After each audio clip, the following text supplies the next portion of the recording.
I stayed with my boyfriend after he cheated on me. 5 years later, life feels like it's in grayscale. He cried, he said it was the biggest mistake of his life. I downplayed the severity of his betrayal.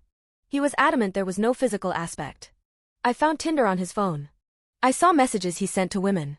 We had been seeing each other 1.5 years at that point. Early on we had discussions about exclusivity, and he said that I wanted to be exclusive sooner than he did. Well, if he didn't want to be exclusive then he should have told me, instead of leading me to believe that we were.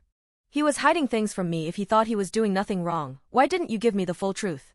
Shortly after I found out, I decided to make it work. I was obsessed with him. I excused his behavior because he had a tough childhood and previous relationship trauma.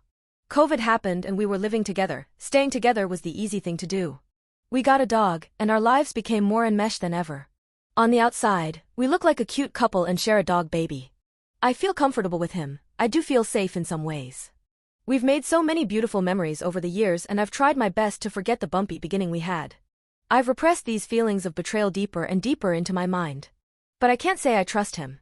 Over 5 years resentment built up. I have lingering doubts in my mind. If he got down on one knee and proposed, I would feel uneasy. What if it happens again? Divorce is expensive.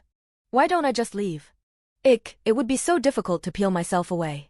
It feels like our lives were put in a blender and it would be impossible to separate the pieces that were me or him. He's attractive but I find myself unable to feel passionate about him. I don't feel like doing romantic gestures.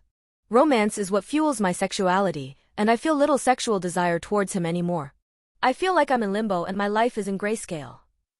He has been my constant these last few years, but at the back of my mind, I wonder if this is not the love of my life. I've always been a romantic and this is not the relationship I imagined for myself.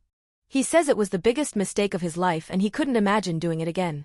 He's not the same person he was 5 years ago. Unfortunately, I'm not the same person either.